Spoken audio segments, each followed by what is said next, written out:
Nas profundezas silenciosas do espaço, onde a luz viaja por éons, um novo olho abriu-se para o cosmos. Ele não é feito de carne, mas de ouro e berílio, um origami tecnológico de proporções monumentais, desdobrado a 1,5 milhão de quilômetros da Terra. Seu nome é James Webb, e sua missão é olhar para trás, no tempo, para a infância crepuscular do universo, para testemunhar o ascender das primeiras estrelas. Nós o enviamos para encontrar as origens, para completar nossa história cósmica. Mas e se, ao perscrutar essa escuridão primordial, ele encontrasse algo que não deveria estar lá? E se, no alvorecer do tempo, ele se deparasse não com um berçário, mas com uma estrutura tão vasta, tão impossivelmente madura, que se assemelha a uma parede intransponível no início do universo? Uma descoberta que não apenas reescreve um capítulo, mas que ameaça rasgar o próprio livro da cosmologia moderna. O telescópio espacial. James Webb acaba de encontrar um limite, uma anomalia que desafia tudo o que pensávamos saber sobre o nosso universo. A história da nossa compreensão do cosmos é uma de horizontes em expansão. Por milênios, nossos ancestrais olhavam para o céu noturno e viam um domo cravejado de luzes fixas, um teto para o nosso mundo. Então, vieram os telescópios, revelando que essas luzes eram sóis distantes, mundos e nebulosas, de uma complexidade estonteante. No século XX, Edwin Hubble provou que nossa galáxia, a Via Láctea, era apenas uma entre bilhões, ilhas de estrelas à deriva em um oceano de espaço em constante expansão. Cada avanço tecnológico nos empurrava para mais longe, mostrando-nos um universo maior, mais antigo e mais estranho. O telescópio espacial Hubble, lançado em 1990, foi nosso olho mais poderoso por décadas. Ele nos deu imagens icônicas, os pilares da criação, o campo ultraprofundo, revelando galáxias a mais de 13 bilhões de anos-luz de distância. Mas até mesmo o grande Hubble tinha seus limites. Ele enxergava principalmente na luz visível, o mesmo espectro que nossos olhos. O universo mais antigo, no entanto, fala uma língua diferente. Uma língua de luz esticada, avermelhada, chamada infravermelho. Imagine o espectro da luz como um vasto teclado de piano. A luz visível, tudo o que o Hubble e nós podemos ver, é apenas uma única oitava no meio desse teclado. É uma música bela, mas incompleta. Para ouvir a sinfonia completa do cosmos, precisamos acessar as notas mais graves, aquelas que vibram lentamente, com comprimentos de onda mais longos.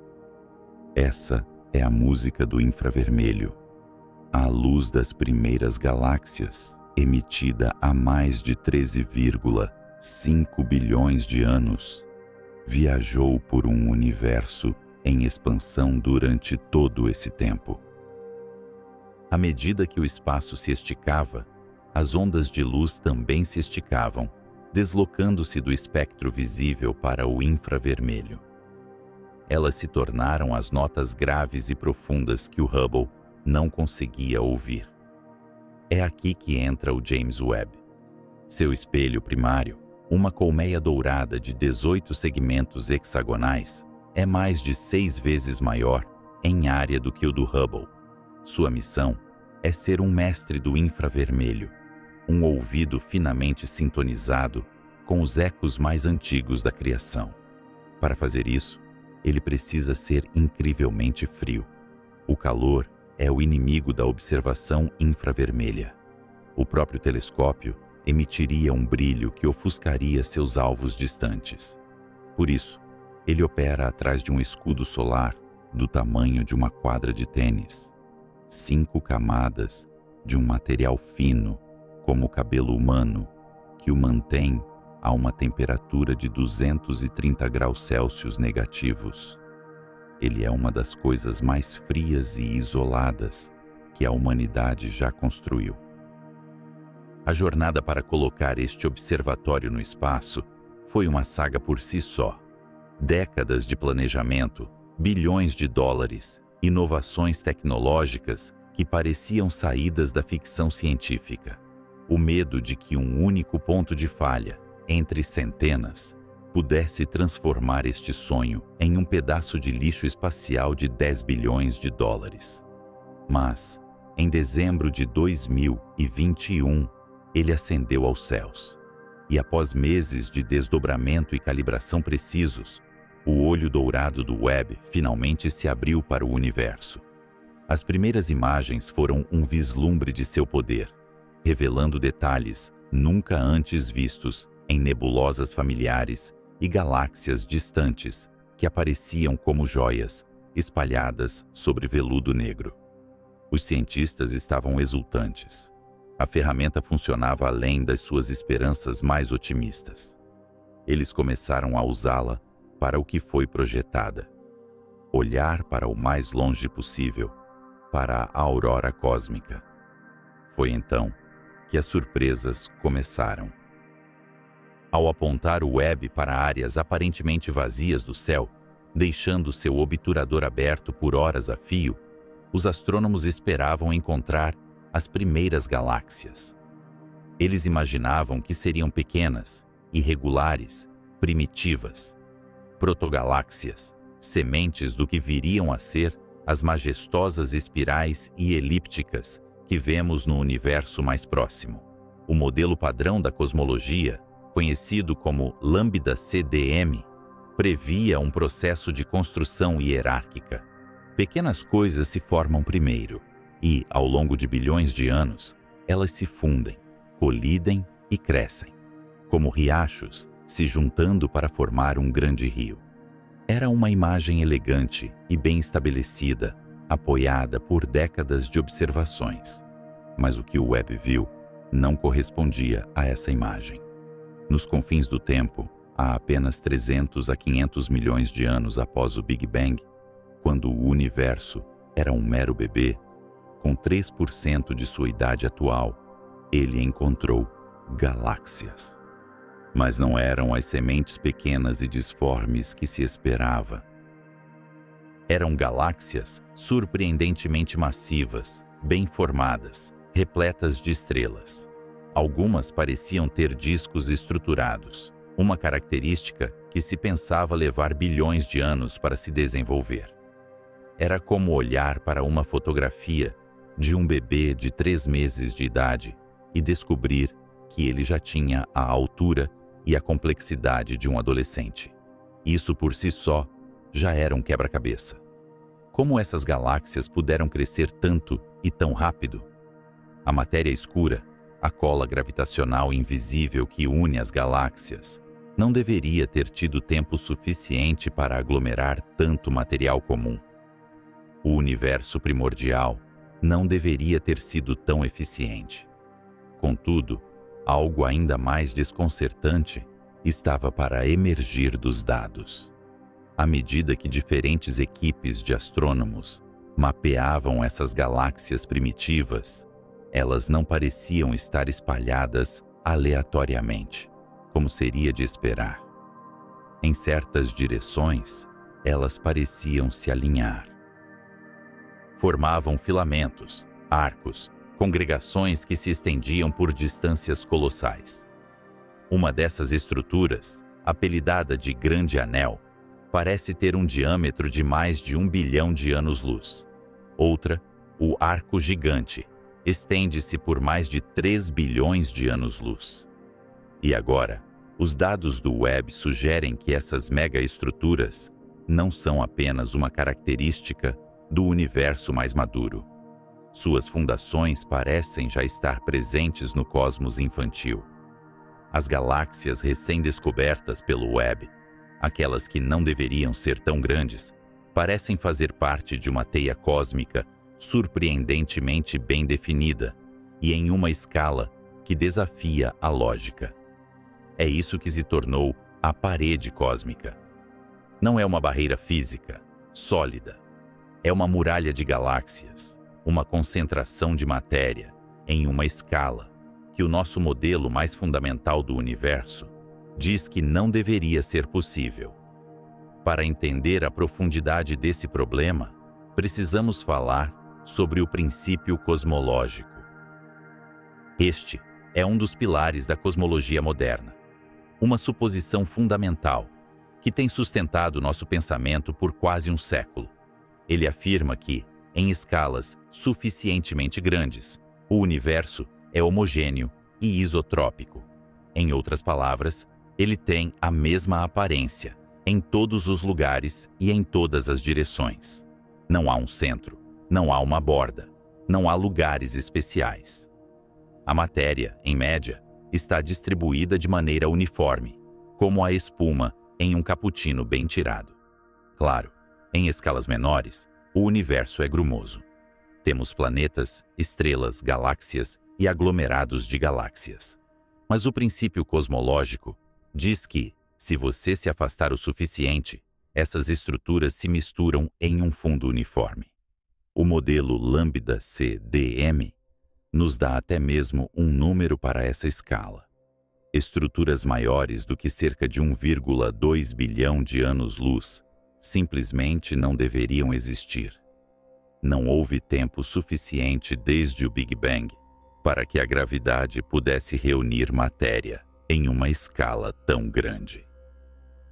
A velocidade da luz e a expansão do universo impõem um limite de velocidade para a formação de estruturas.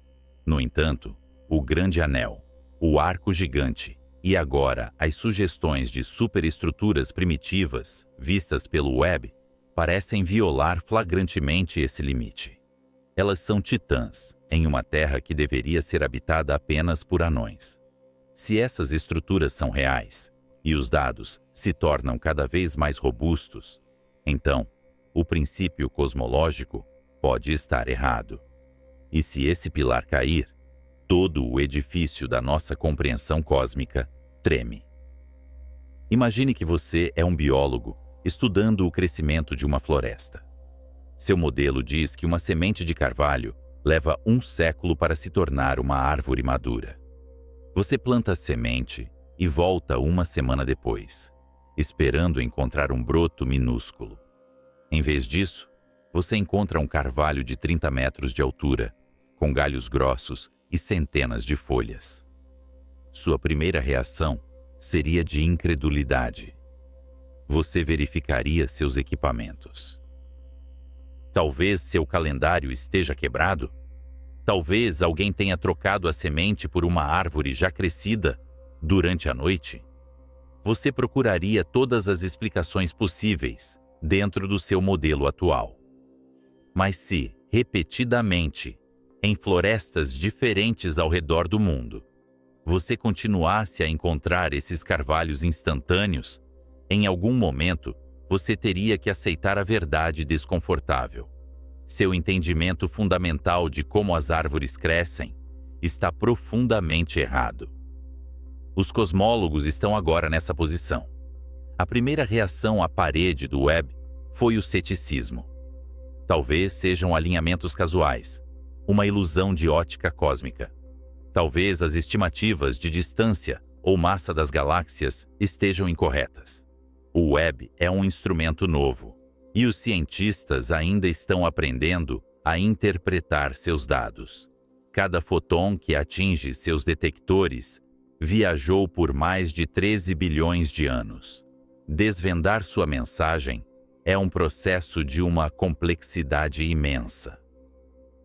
Mas, à medida que mais dados são coletados e analisados, a realidade dessas estruturas precoces e gigantescas se torna mais difícil de ignorar. A comunidade científica está em um estado de efervescência, uma mistura de excitação vertiginosa e profundo desconforto. Este é o tipo de crise que pode preceder uma revolução científica. Isso já aconteceu antes, na história da astronomia. No final do século XIX, os físicos acreditavam ter uma compreensão quase completa do universo, baseada na mecânica de Newton e no eletromagnetismo de Maxwell. Havia apenas algumas pequenas nuvens no horizonte, pequenas anomalias que não se encaixavam perfeitamente. Uma delas era a órbita de Mercúrio, que se desviava ligeiramente das previsões de Newton. Outra era o problema da catástrofe do ultravioleta na radiação de corpo negro. Essas pequenas nuvens acabaram se transformando em tempestades que varreram a física clássica, dando origem às duas grandes revoluções do século XX. A relatividade geral de Einstein, que explicou a órbita de Mercúrio, e a mecânica quântica, que resolveu o problema do corpo negro. Estamos talvez em um momento semelhante? Será que a parede do Webb é a nuvem no horizonte da cosmologia do século XXI? Se o modelo padrão está em apuros, quais são as alternativas?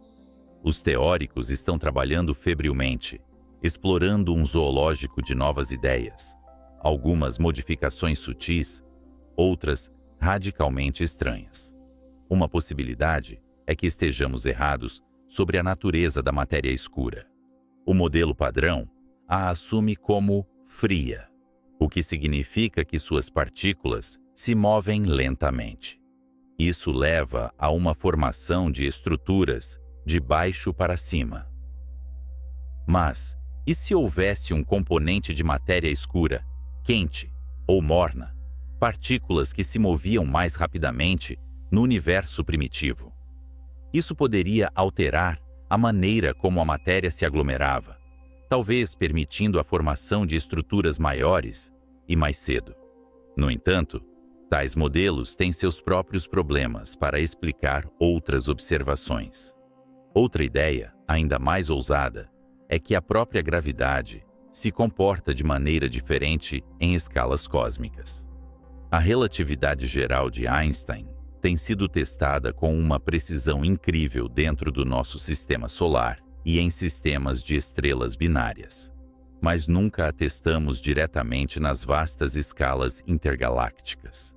Talvez a força da gravidade seja mais forte ou funcione de forma diferente ao longo de bilhões de anos-luz, permitindo que estruturas colossais se formem mais rapidamente. Essas teorias de gravidade modificada são controversas, mas não podem mais ser descartadas de imediato. Depois, há a energia escura, a força misteriosa que está acelerando a expansão do universo hoje. No modelo padrão, ela é uma constante cosmológica, uma propriedade intrínseca do vácuo que permanece a mesma ao longo do tempo. Mas e se a energia escura não for constante? E se, no universo primitivo, ela se comportasse de maneira diferente, talvez até mesmo agindo como uma força atrativa em certas condições, ajudando a semear essas superestruturas? Isso abriria uma caixa de Pandora de novas possibilidades físicas. E então, entramos no reino do verdadeiramente exótico. Alguns físicos especulam sobre a existência de cordas cósmicas. Estas não são as cordas da teoria das cordas, mas sim defeitos topológicos, fissuras primordiais no tecido do espaço-tempo, deixadas para trás desde as transições de fase do universo infantil. Imagine a água congelando. À medida que os cristais de gelo se formam e se encontram, imperfeições e rachaduras podem aparecer na junção. As cordas cósmicas seriam as rachaduras cósmicas, filamentos de energia imensamente densos, com apenas a largura de um próton, mas estendendo-se pelo universo observável. Sua imensa gravidade poderia ter atuado como um esqueleto primordial, atraindo matéria comum e matéria escura para formar as primeiras galáxias ao longo de seu comprimento, explicando assim essas estruturas lineares gigantescas. Até agora, não há evidências diretas para cordas cósmicas, mas a parede do Webb pode ser a primeira pista de sua existência. A possibilidade mais alucinante é talvez a mais profunda. E se a parede não for uma estrutura dentro do nosso universo, mas um eco de algo que veio antes? Modelos como o do universo cíclico ou espirótico propõem que o Big Bang não foi o começo de tudo, mas apenas a transição mais recente em um ciclo eterno de expansão e contração. Nesse cenário, as estruturas que vemos hoje poderiam ter sido influenciadas pela física de um universo anterior. A parede poderia ser uma cicatriz, um fantasma gravitacional de uma era cósmica passada, impresso no nosso próprio universo no momento de seu nascimento. Essa ideia nos leva para além da ciência observacional e nos mergulha nas águas profundas da metafísica. O que é certo é que o telescópio espacial James Webb nos colocou em uma encruzilhada. Ele nos forneceu um mapa do universo primitivo que é mais detalhado e mais confuso do que jamais imaginamos. Não é o território liso e previsível que nossos modelos antecipavam. É um lugar selvagem, com montanhas onde esperávamos planícies, com rios onde não deveria haver água. Esta não é uma falha do Webb, é o seu maior triunfo.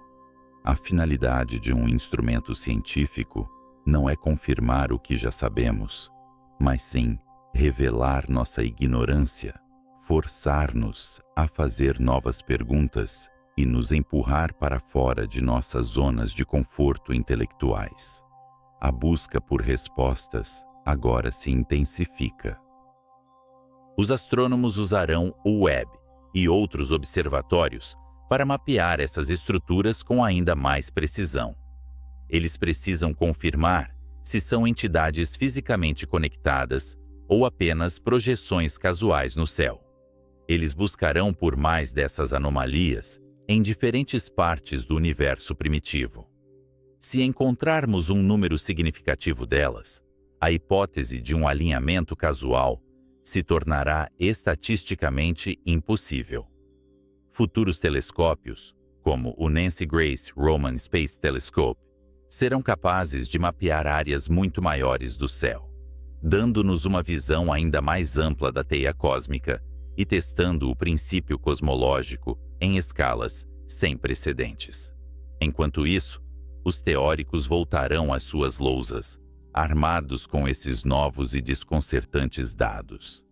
Eles irão ajustar, modificar e talvez até mesmo abandonar o modelo Lambda-CDM, que tem sido o farol da cosmologia por décadas. A ciência está em seu momento mais emocionante quando está em crise. É na escuridão da incerteza que as novas luzes da compreensão têm a chance de brilhar. Para nós, os habitantes deste pequeno planeta azul, esta descoberta ressoa em um nível mais profundo, quase existencial.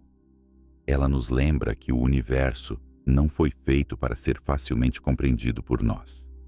Ele não se conforma às nossas expectativas ou aos nossos modelos mais elegantes. Ele é vasto, antigo e governado por leis que ainda estamos começando a vislumbrar. Cada vez que olhamos mais fundo, encontramos mais complexidade, mais mistério. A parede que o Webb pode ter encontrado não é um fim de linha, é um convite, um desafio para sermos mais ousados em nosso pensamento, mais humildes em nosso conhecimento e mais persistentes em nossa busca. Por milênios, olhamos para as estrelas e nos perguntamos sobre nosso lugar no cosmos. Construímos histórias, mitos e, finalmente, a ciência para dar sentido ao que vemos. Agora, no século XXI, construímos uma máquina capaz de ver a luz do início dos tempos.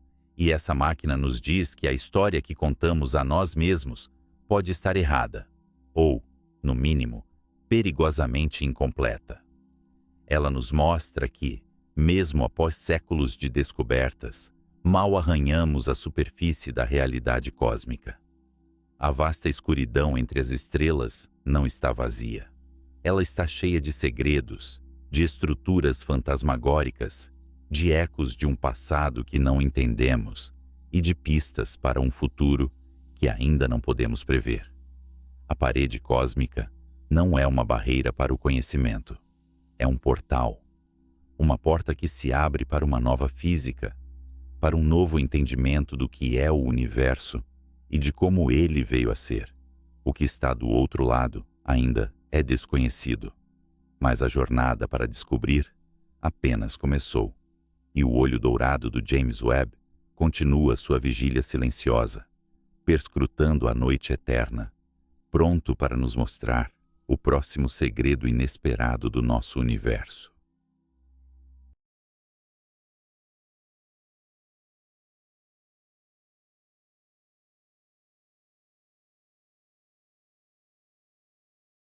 Imagine uma sentinela solitária flutuando no vazio abissal do ano 100 trilhões. Pode ser uma sonda autômata, o último vestígio de uma civilização que há muito se transformou em pó.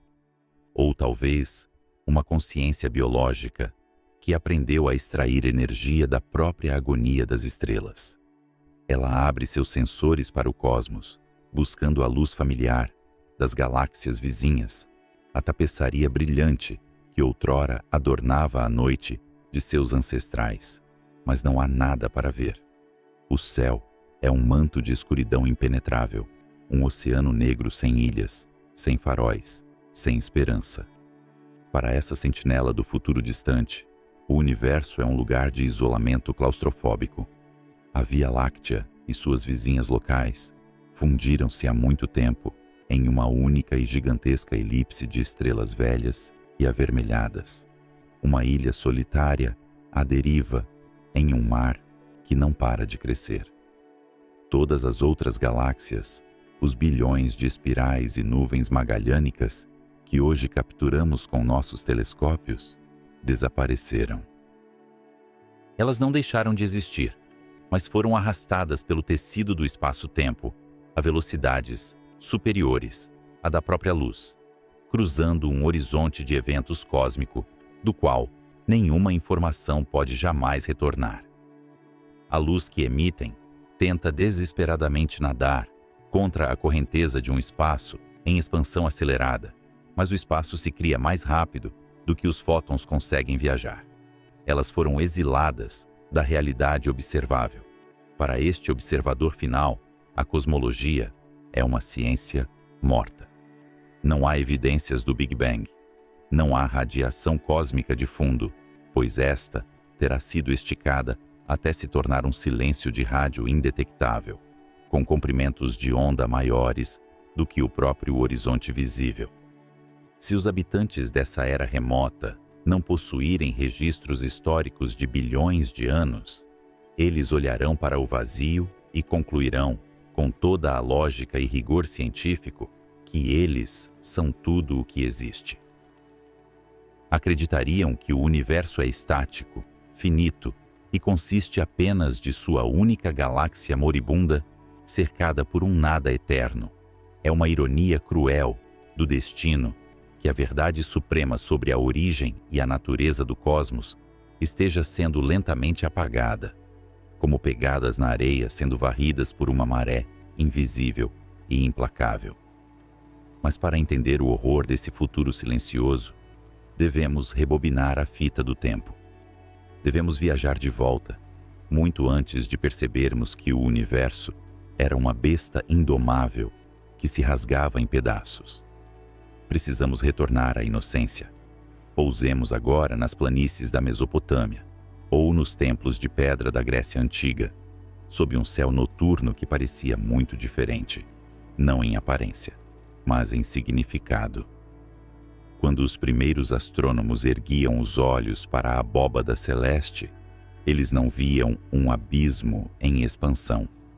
Eles viam ordem. Eles viam uma arquitetura divina. Para Aristóteles e Ptolomeu, e para as incontáveis gerações que viveram sob seus dogmas, o universo era como uma caixa de joias perfeitamente construída. As estrelas eram diamantes fixados em esferas de cristal que giravam com uma precisão de relojoaria eterna. Havia um conforto profundo nessa visão. A ideia de um universo estático era um abraço psicológico para a humanidade. Significava que o palco onde encenamos nossos dramas, guerras e amores era sólido. O cenário não mudava. O universo não tinha começo, o que nos poupava da pergunta incômoda sobre o que havia antes, e não tinha fim, o que nos salvava do terror do esquecimento absoluto. Era uma eternidade cíclica, imutável, segura. Mesmo quando a revolução científica começou a desmontar as esferas de cristal, a necessidade de um cosmos estático permaneceu enraizada na mente dos maiores gênios. Isaac Newton, ao formular a lei da gravitação universal, deparou-se com um paradoxo que ameaçava essa estabilidade. Se a gravidade é uma força atrativa, onde cada objeto puxa todos os outros, por que o universo não colapsa sobre si mesmo em uma grande bola de fogo? Por que as estrelas não caem umas sobre as outras como um castelo de cartas, cujas bases foram removidas? Newton, incapaz de aceitar um universo que se autodestruía, invocou a mão divina para manter as estrelas separadas, ou supôs que o universo fosse infinito, com estrelas distribuídas uniformemente em todas as direções, de modo que a atração da direita cancelasse a atração da esquerda, mantendo tudo em um equilíbrio precário, como agulhas equilibradas em suas pontas. Era uma solução frágil para um problema monumental, uma tentativa desesperada de manter o universo imóvel. Avançamos então para o início do século XX, para um escritório em Berlim, onde um homem de cabelos revoltos reescrevia as regras da realidade. Albert Einstein acabara de formular a relatividade geral, uma teoria que descrevia a gravidade não como uma força invisível, mas como a curvatura do próprio espaço-tempo. Imagine um lençol de borracha esticado, onde estrelas e planetas são bolas de boliche que criam vales e depressões. A matéria diz ao espaço como se curvar, e o espaço diz à matéria como se mover. No entanto, as equações de Einstein sussurravam uma verdade que ele se recusava a ouvir. Quando ele aplicou suas fórmulas ao universo como um todo, elas lhe disseram que o cosmos não podia ficar parado. O tecido do espaço-tempo era dinâmico.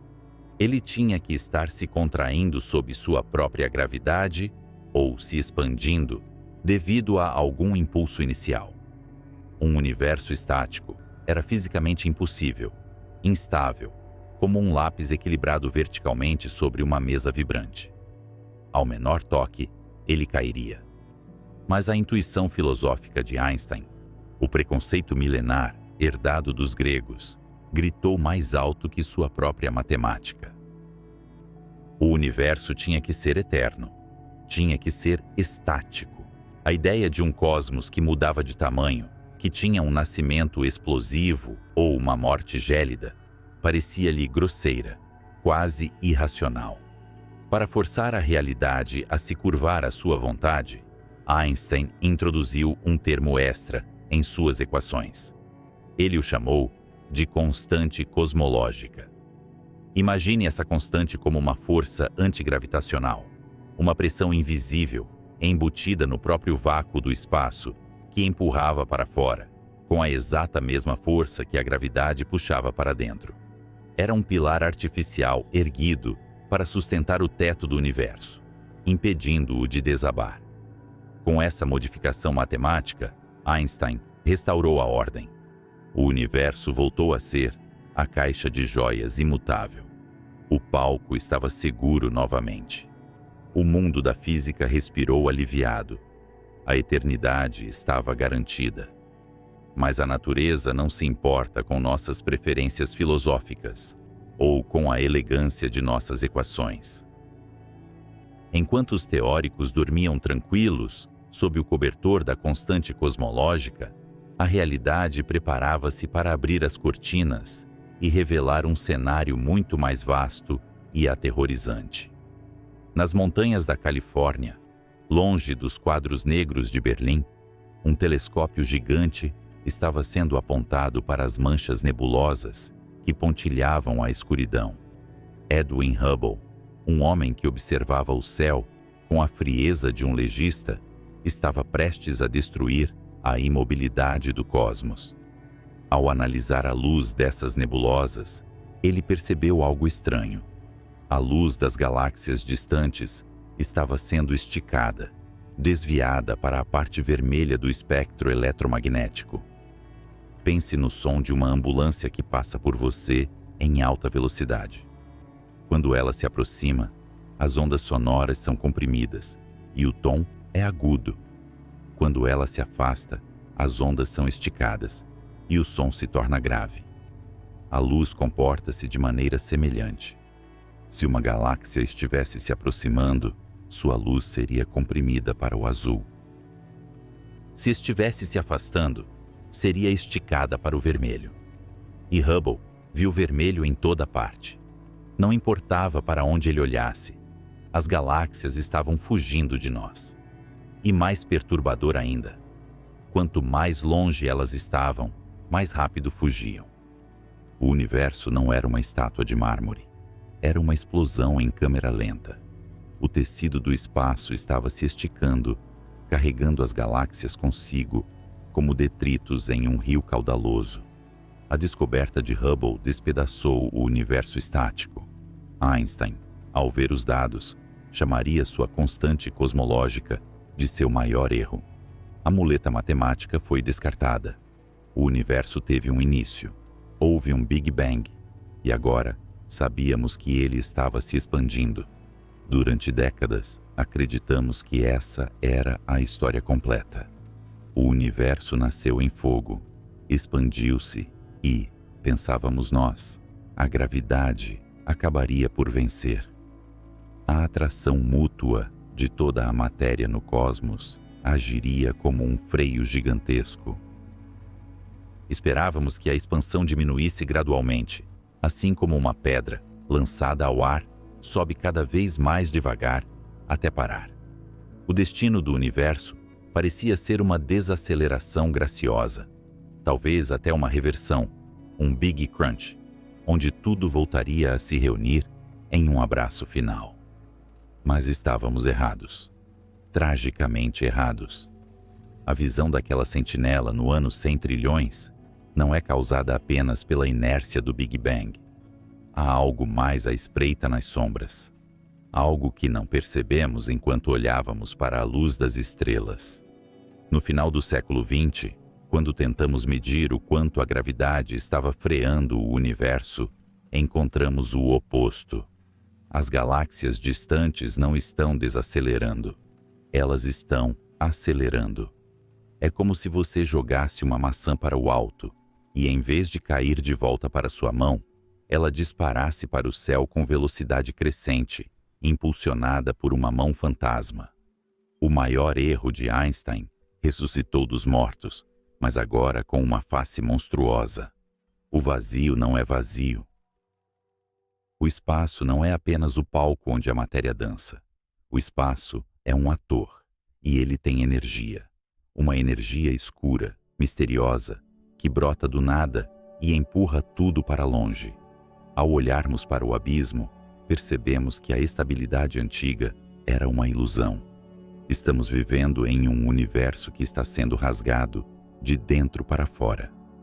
A energia escura é o dominador silencioso do nosso destino, a força que dita que o fim não será um colapso ardente, mas um congelamento solitário. Aquele observador no futuro distante, cercado pelo negrume absoluto, é o herdeiro de nossa ignorância e de nossas descobertas. Ele flutua em um cosmos onde a evidência da criação foi apagada pela expansão desenfreada. Nós, neste breve momento dourado da história cósmica, temos o privilégio único de ver as galáxias antes que elas fujam para sempre, de ouvir os ecos do Big Bang antes que eles se calem. Somos os únicos que podem compreender a verdadeira escala da tragédia. Mas o que é exatamente essa energia que domina o vazio? Como pode o nada pesar alguma coisa? Como pode o vácuo ter a força para empurrar galáxias inteiras contra a vontade implacável da gravidade? Para responder a isso, precisamos mergulhar no mundo do muito pequeno, onde as regras da realidade se dissolvem em probabilidade e caos, e onde o espaço vazio ferve com uma atividade frenética que desafia a imaginação. A jornada para entender a maior estrutura do universo começa com um mergulho na menor delas. Imagine as ruas de paralelepípedos de Berlim em 1917. O mundo lá fora está em chamas, consumido pelas trincheiras lamacentas e pelo rugido da Primeira Guerra Mundial.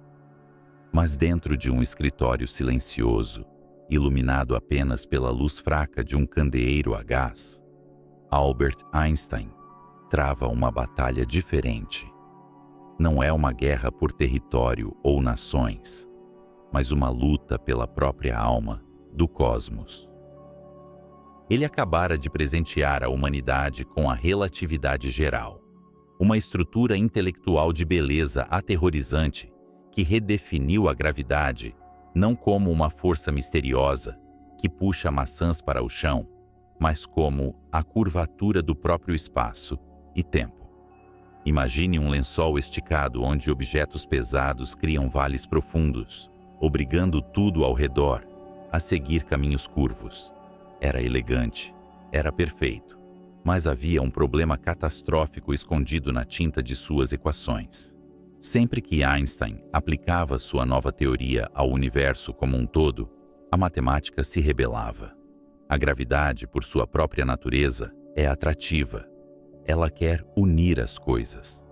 Ela anseia pelo colapso. Se o universo fosse preenchido com matéria, como as estrelas e nebulosas que vemos, a gravidade mútua de todos esses objetos deveria, inevitavelmente, puxar tudo para dentro. O cosmos deveria estar encolhendo, desmoronando sobre si mesmo em um apocalipse ardente. No entanto, para Einstein e para todos os sábios daquela época, o universo era um templo estático. Era eterno, imutável, uma esfera de estrelas fixas que existia desde sempre e existiria para sempre. A ideia de um universo que se move, que respira ou que muda de tamanho era tão estranha quanto a ideia de que o tempo poderia parar. Para salvar sua visão de um universo imóvel contra a tirania de sua própria matemática, Einstein cometeu um ato de vandalismo calculado. Ele introduziu um termo extra em suas equações, uma modificação manual. Ele a chamou de constante cosmológica, representada pela letra grega lambda. Pense na constante cosmológica como um pilar invisível sustentando um teto que deseja desabar. Ou melhor, imagine-a como uma força repulsiva, uma energia inerente ao próprio espaço vazio que empurra para fora com a exata mesma força que a gravidade puxa para dentro. Era um equilíbrio perfeito e precário, como tentar equilibrar um lápis sobre a ponta fina. Se a gravidade puxava, o lambda empurrava. O universo permanecia congelado, uma fotografia eterna, salvo da destruição pela mão do seu criador. Einstein podia dormir tranquilo, acreditando ter domado a fera dinâmica que ele mesmo descobrira. Mas a natureza não se importa com a elegância das nossas crenças, nem com o sono dos gênios. Enquanto a Europa se reconstruía das cinzas da guerra, do outro lado do mundo, nas montanhas de San Gabriel, na Califórnia, a tecnologia estava prestes a abrir uma janela para o abismo. O observatório de Monte Wilson erguia-se acima das nuvens e da poluição luminosa de Los Angeles. Lá, no frio cortante da altitude, repousava o telescópio Hooker, um gigante de aço e vidro com um espelho de 100 polegadas, o maior olho que a humanidade já havia voltado para os céus. O homem que comandava esse Leviatã era Edwin Hubble. Ele não se parecia com o estereótipo do cientista de laboratório.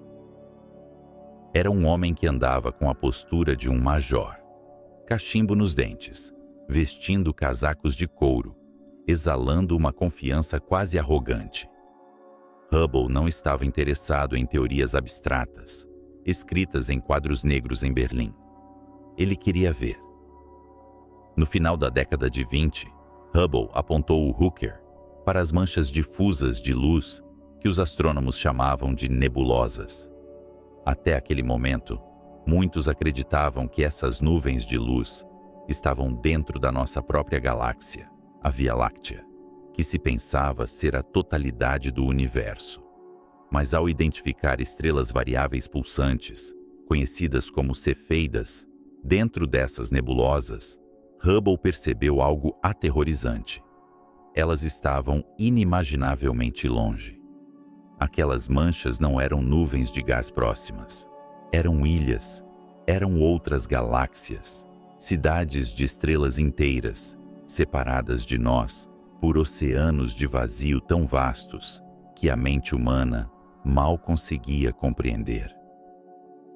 O universo, de repente, cresceu de um quintal aconchegante para um arquipélago infinito. Mas a verdadeira revolução não foi o tamanho do palco, mas o que os atores estavam fazendo. Hubble começou a analisar a luz que vinha dessas galáxias distantes. Ele usou um prisma para decompor a luz estelar em um arco-íris, o espectro. Quando a luz viaja pelo espaço, ela carrega assinaturas, linhas escuras que revelam os elementos químicos das estrelas. Mas Hubble notou que essas linhas não estavam onde deveriam estar. Elas estavam deslocadas para a extremidade vermelha do espectro. Para entender o que isso significa, imagine o som de uma ambulância passando por você. Quando ela se aproxima, o som é agudo. As ondas sonoras são espremidas. Quando ela se afasta, o som se torna grave. As ondas são esticadas. A luz se comporta de maneira semelhante. Se uma galáxia estivesse se aproximando de nós, sua luz seria espremida para o azul. Mas se estivesse se afastando, suas ondas de luz seriam esticadas, tornando-se mais longas e avermelhadas. Para onde quer que Hubble olhasse, com exceção de alguns vizinhos muito próximos, as galáxias estavam vermelhas. Elas estavam fugindo. E não era uma fuga aleatória. Havia uma ordem matemática sinistra nesse êxodo. As galáxias que estavam 2 vezes mais longe moviam-se 2 vezes mais rápido. As que estavam 3 vezes mais longe, 3 vezes mais rápido. Isso não era uma explosão no espaço, onde estilhaços voam para o vazio pré-existente. Era o próprio espaço que estava sendo criado entre as galáxias. Imagine um pão de passas crescendo no forno. As passas não estão se movendo através da massa. É a massa entre elas que se expande, afastando cada passa de todas as outras. Do ponto de vista de qualquer passa, parece que todas as outras estão fugindo. A descoberta foi um terremoto. O universo estático de Einstein, aquele templo imóvel e seguro, era uma ilusão. O cosmos real era violento, dinâmico e estava se despedaçando. Em 1931, Einstein viajou para o Monte Wilson. Existem fotografias desse encontro histórico. Vemos o pai da relatividade, com seus cabelos revoltos e olhos gentis, espiando através da ocular do telescópio gigante, enquanto Hubble observa ao lado, como um guardião da nova verdade. Disse que, confrontado com a evidência irrefutável do desvio para o vermelho, Einstein capitulou. Ele percebeu que sua insistência em um universo estático o cegara para a previsão mais espetacular de sua própria teoria. Se ele tivesse confiado nas equações originais, sem o remendo da constante cosmológica, ele poderia ter previsto a expansão do universo 1 década antes de Hubble a observar. Einstein abandonou o lambda. Ele chamou a constante cosmológica de o maior erro de sua vida. Ele a baniu de seus pensamentos, considerando-a uma cicatriz feia em uma teoria bela, um monumento à falibilidade humana e ao preconceito filosófico. Para ele, o universo era dinâmico, simplesmente porque a geometria do espaço-tempo, assim, o ditava, impulsionada pelo ímpeto inicial da criação, desacelerada apenas pela atração gravitacional da matéria. A constante cosmológica foi enterrada. Os físicos a trataram como uma relíquia embaraçosa, um número que deveria ser zero, uma curiosidade histórica de um gênio que piscou na hora errada. O universo estava se expandindo, sim, mas todos assumiram que a gravidade, a grande escultora, estava lentamente freando essa expansão. O destino do cosmos parecia ser uma desaceleração gradual, uma longa e majestosa exalação até que as estrelas se apagassem e o movimento cessasse. Mas a matemática, uma vez escrita, tem uma vida própria. O gênio na garrafa, a constante cosmológica, recusou-se a morrer. Ela permaneceu nas sombras das equações de campo, um fantasma esperando o momento certo para retornar. Einstein pensou que o lambda era um erro porque ele não via necessidade dele em um universo em expansão que deveria estar desacelerando. Ele pensou que era um curativo desnecessário. O que ele não sabia, o que ninguém poderia saber naquela época, era que o vazio do espaço não é vazio. E que aquele erro, aquela energia repulsiva que ele inventou para manter o universo parado, não apenas existia, mas estava prestes a se tornar o protagonista mais dominante e aterrorizante de toda a criação. Einstein achava que seu erro foi introduzir o lambda. A ironia suprema, que levaria décadas para ser revelada, é que seu verdadeiro erro foi tentar removê-lo. Pois no escuro profundo entre as galáxias, algo estava empurrando. Algo estava esperando. Se a gravidade é o desejo da matéria de se unir, o que acontece quando o próprio nada decide que quer mais espaço? Imagine uma pedra lançada com força em direção aos céus. No momento em que ela deixa a mão do arremessador, possui uma velocidade imensa, uma energia cinética que desafia o solo. Ela sobe, rasgando o ar, conquistando altitude. Mas a Terra é ciumenta. A gravidade, essa mão invisível e implacável, começa imediatamente a puxar a pedra de volta. A subida desacelera. O momento de triunfo da pedra diminui, segundo a segundo, até que ela atinge aquele instante de quietude perfeita no apogeu, antes de inevitavelmente cair de volta ao pó de onde veio. Durante quase todo o século XX, os cosmólogos olharam para o céu noturno e viram aquela mesma pedra. Eles viram as galáxias distantes fugindo de nós, impulsionadas pelo fogo primordial da criação, mas estavam convictos de que a gravidade cósmica estava puxando as rédeas. A questão não era se o universo estava freando, mas sim com que força o pé estava pressionando o pedal do freio. A humanidade residia em um cosmos governado por uma lógica newtoniana expandida para escalas relativísticas. Era um universo de consequências previsíveis, onde cada ação tinha uma reação e onde a massa ditava o destino. Havia um conforto solene nessa visão, uma sensação de que as leis da física que governavam uma maçã caindo em um pomar inglês eram as mesmas que ditavam a morte térmica ou o renascimento de toda a existência. Para entender essa visão de mundo, precisamos abandonar a ideia do espaço como um palco estático onde os atores entram e saem. Em vez disso, visualizamos o tecido do espaço-tempo não como uma caixa vazia, mas como uma massa de pão crescendo dentro de um forno cósmico invisível. As galáxias não são viajantes correndo através do espaço, mas sim as passas incrustadas nessa massa. À medida que o pão cresce e incha, A massa entre as passas se expande, carregando-as para longe umas das outras. Uma passa não foge da sua vizinha. É o meio entre elas que se dilata, criando abismos de vazio onde antes havia proximidade. Essa analogia culinária, no entanto, escondia uma batalha titânica. Enquanto a massa do pão empurrava para fora, a gravidade de cada partícula no universo tentava puxar tudo de volta para dentro. Era um cabo de guerra cósmico de proporções épicas. De um lado, o momento explosivo herdado do nascimento do tempo, a inércia pura da expansão.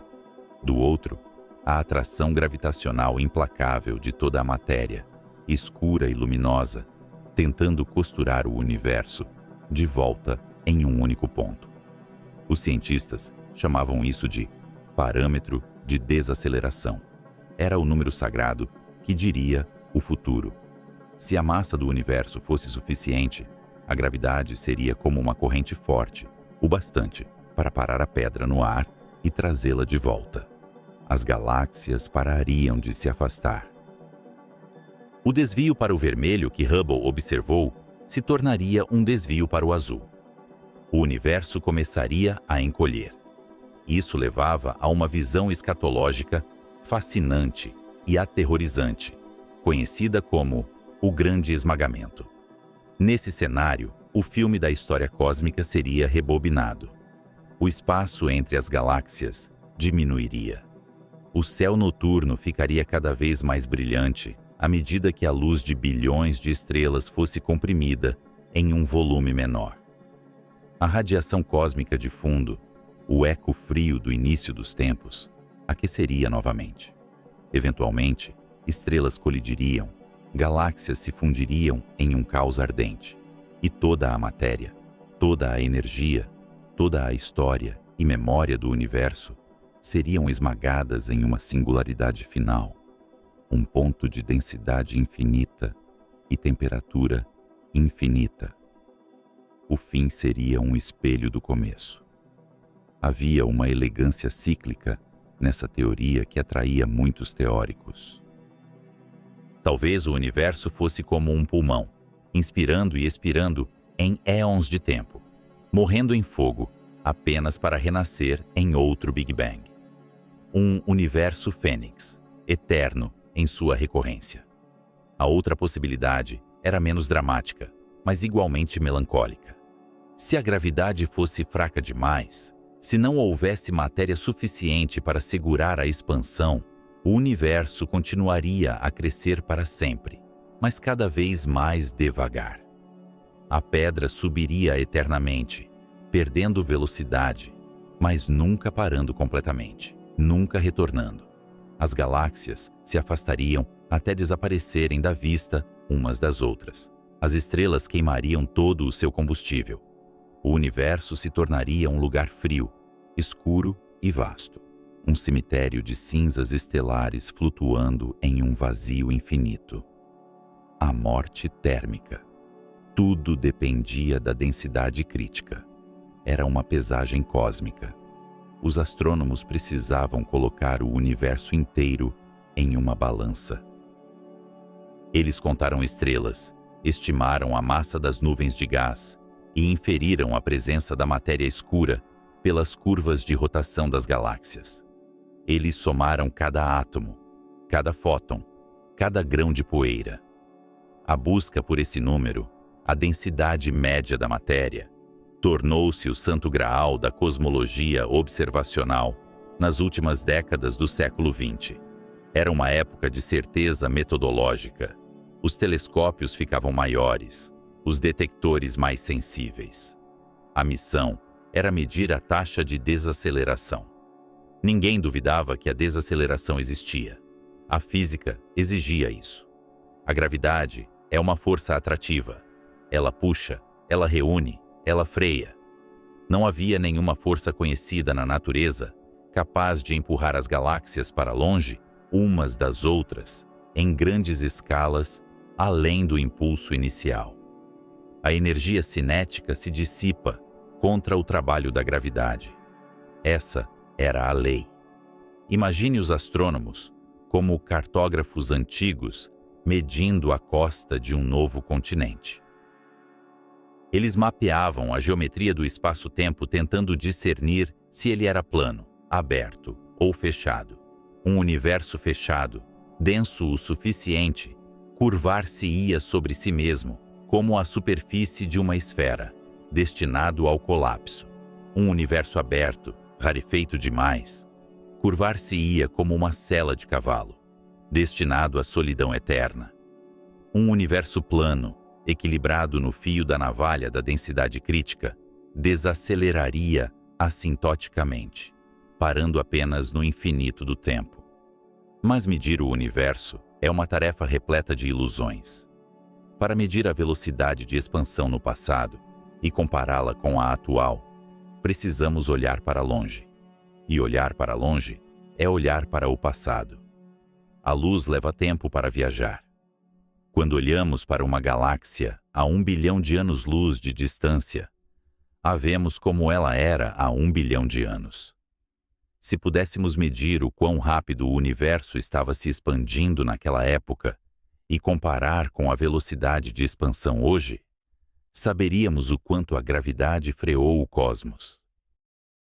Precisávamos de marcadores de distância precisos, velas padrão, faróis no escuro, cuja luminosidade intrínseca fosse conhecida, permitindo-nos calcular a distância pela simples lei do inverso do quadrado. Quanto mais longe uma luz está, mais fraca ela parece. Durante anos, as galáxias foram usadas como essas velas, mas elas são velas imperfeitas. Galáxias evoluem, mudam de brilho, colidem. Eram relógios desajustados. A incerteza pairava sobre os dados. Os gráficos de Hubble, que plotavam a distância versus a velocidade, tinham margens de erro frustrantes. As barras de erro eram grandes demais para distinguir entre um universo que colapsaria e um que se expandiria para sempre. A resposta escapava por entre os dedos trêmulos da tecnologia da época. No entanto, a premissa subjacente permanecia inabalável. A gravidade era o escultor mestre. Ela havia forjado as estrelas a partir do gás primordial, aglomerado as galáxias em filamentos magníficos que teciam a teia cósmica. Parecia inconcebível que essa força, que governava o movimento dos planetas e a queda das maçãs, não fosse também o árbitro final do destino do universo. A desaceleração não era apenas uma hipótese, era uma consequência necessária da existência da massa. Os livros didáticos eram escritos com essa suposição. As palestras acadêmicas debatiam o valor de ômega, o parâmetro de densidade, mas sempre sob a sombra da atração. Era um universo compreensível, um universo onde a energia se conservava e as forças se equilibravam em uma dança de morte lenta. A ideia de que algo mais pudesse estar em jogo, algo escondido nas dobras do vácuo, era especulação de ficção científica ou heresia matemática. Nesse cenário de confiança científica, equipas de astrônomos começaram a procurar por uma vela melhor. Eles voltaram seus olhos para eventos cataclísmicos, explosões estelares tão brilhantes que poderiam ser vistas através do abismo do tempo. As supernovas do tipo Moinoa. Estas não eram apenas estrelas morrendo. Eram bombas termonucleares padronizadas pela natureza. Anãs brancas, cadáveres estelares densos como o coração de um átomo, roubando matéria de uma estrela companheira até atingirem um limite crítico preciso, o limite de Chandrasekhar. Nesse ponto exato, elas detonam, sempre com a mesma massa, sempre com a mesma luminosidade máxima. Eram as lâmpadas perfeitas para iluminar a geometria do universo. Se conseguíssemos encontrar essas explosões nas profundezas do espaço, a bilhões de anos-luz de distância, poderíamos medir a desaceleração com precisão cirúrgica. Poderíamos finalmente ver a curva no gráfico, a assinatura da gravidade puxando o cosmos de volta. A caçada começou. Noites frias em observatórios no topo de montanhas no Chile e no Havaí. Câmeras CCD digitais substituindo as velhas placas fotográficas, permitindo capturar fótons que viajaram por metade da idade do universo.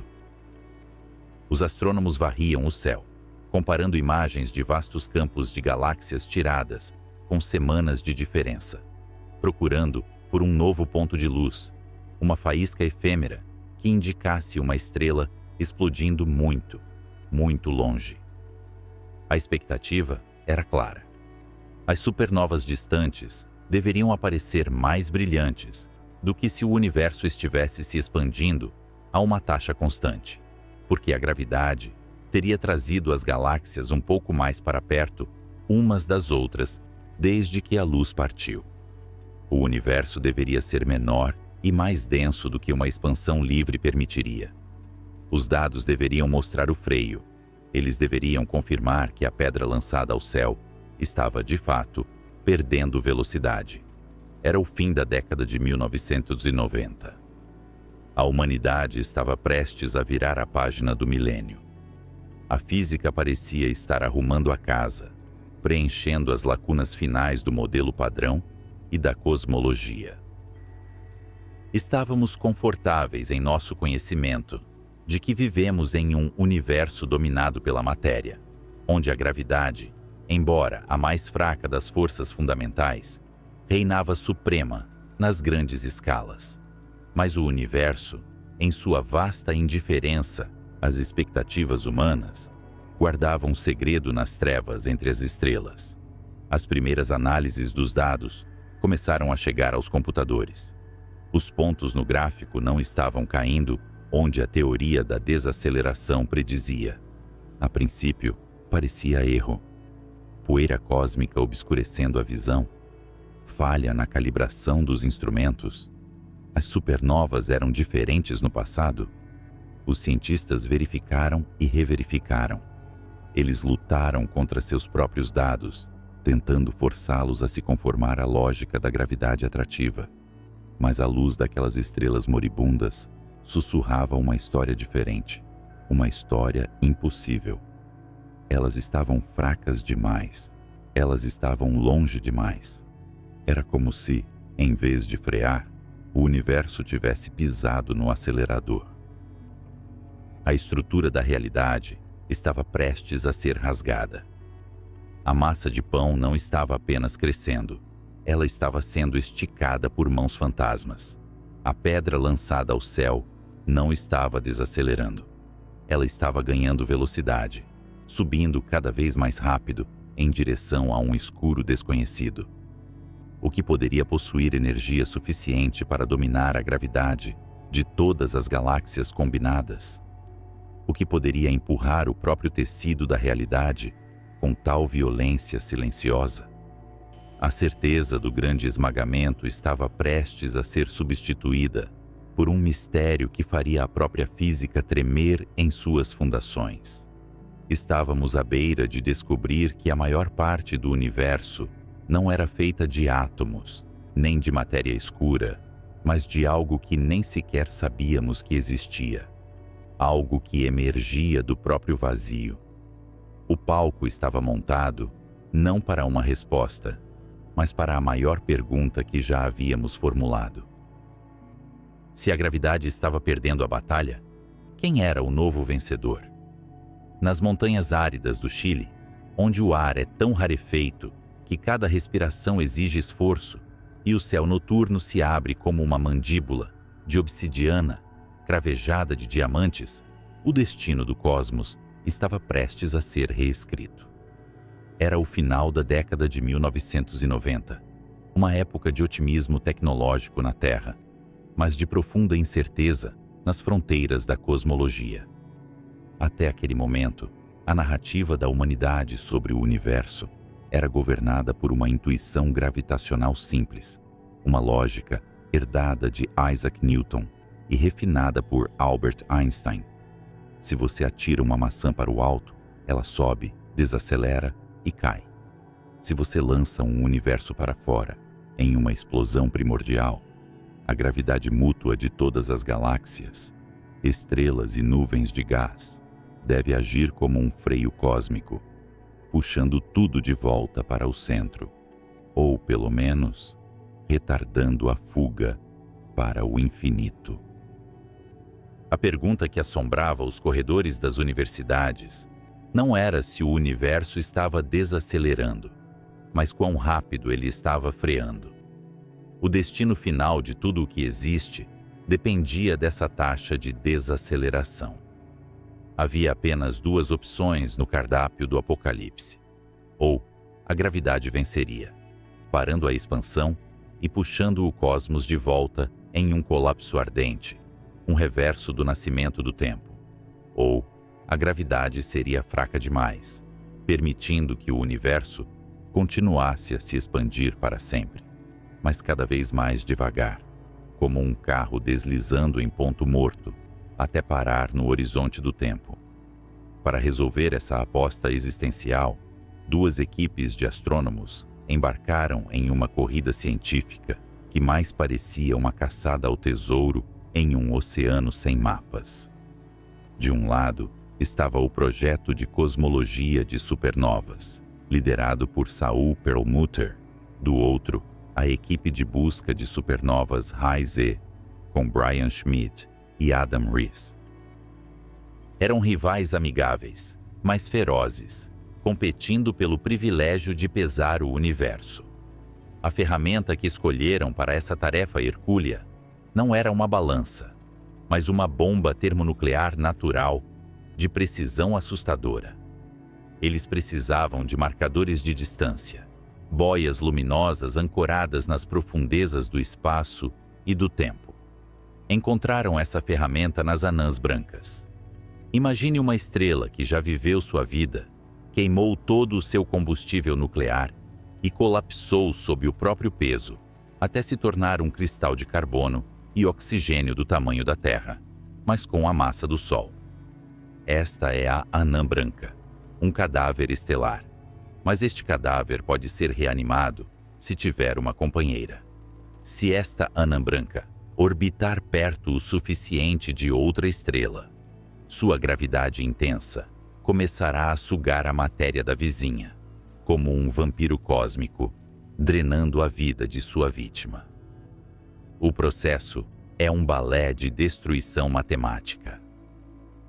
A anã branca acumula matéria roubada até atingir um limite preciso, conhecido como o limite de Chandrasekhar, cerca de 1,4 vezes a massa do nosso Sol.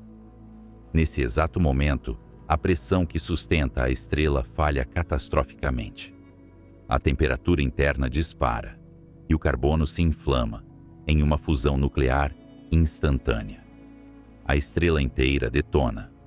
Não é apenas uma explosão, é uma aniquilação que, por algumas semanas, pode brilhar mais intensamente do que uma galáxia inteira de 100 bilhões de estrelas. O que torna essas supernovas do tipo Ia tão preciosas para os astrônomos não é apenas a violência de sua morte, mas a uniformidade dela. Como todas explodem ao atingir quase a mesma massa crítica, elas explodem com quase a mesma luminosidade intrínseca. Elas são o que chamamos de velas padrão. Se você vê uma vela acesa a 1 metro de distância, ela tem um certo brilho. Se você vê a mesma vela a 1 quilômetro, ela é muito mais fraca. Como sabemos exatamente quão brilhante a vela é na realidade, podemos calcular a distância exata, apenas medindo o quão fraca ela parece aos nossos olhos. Assim, os caçadores de supernovas apontaram seus telescópios para o vazio, procurando esses flashes de luz agonizante em galáxias distantes, bilhões de anos-luz atrás no tempo. A premissa era clara, e a física parecia inabalável. Eles mediriam o desvio para o vermelho da luz dessas galáxias para saber o quanto o espaço havia se expandido desde a explosão, e comparariam isso com o brilho da supernova para saber a distância. Se a gravidade estivesse fazendo seu trabalho, freando a expansão, as supernovas mais distantes deveriam parecer um pouco mais brilhantes e estar um pouco mais próximas do que se o universo estivesse se expandindo a uma taxa constante. Era como medir a desaceleração de um carro, observando como os faróis de outros veículos se aproximam no espelho retrovisor.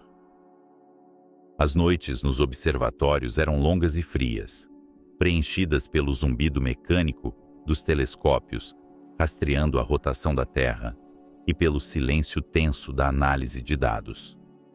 Computadores processavam imagens digitais, subtraindo a luz estática das galáxias para revelar o novo ponto de luz que não estava lá na noite anterior. Cada supernova encontrada era um ponto em um gráfico, um pixel na imagem do destino cósmico. À medida que os dados se acumulavam, uma inquietação começou a se espalhar pelas duas equipes. Os números não se encaixavam. As supernovas distantes eram fracas, demasiado fracas.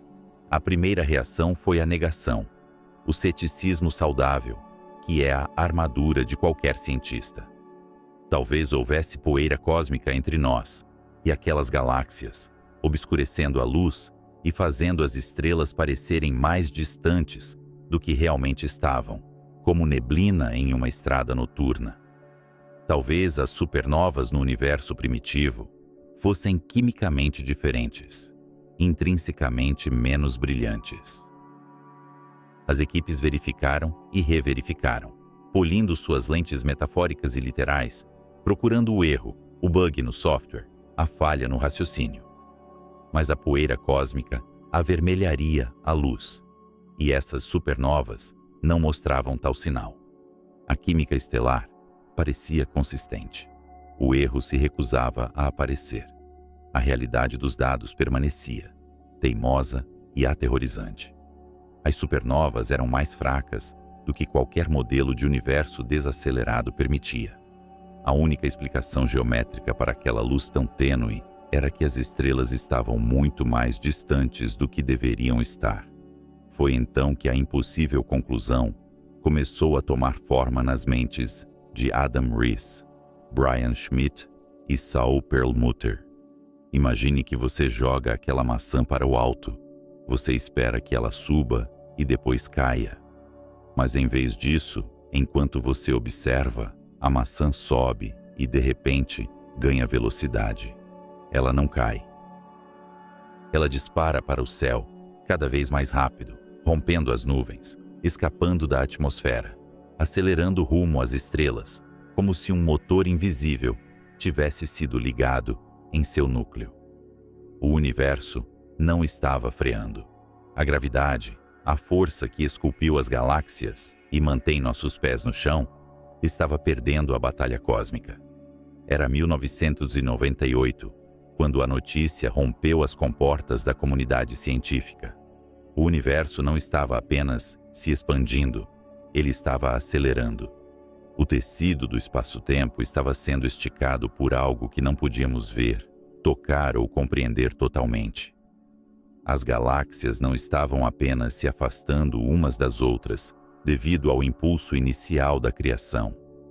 Elas estavam sendo empurradas, repelidas por uma mão invisível que emergia do próprio vazio. Esta descoberta virou a cosmologia de cabeça para baixo.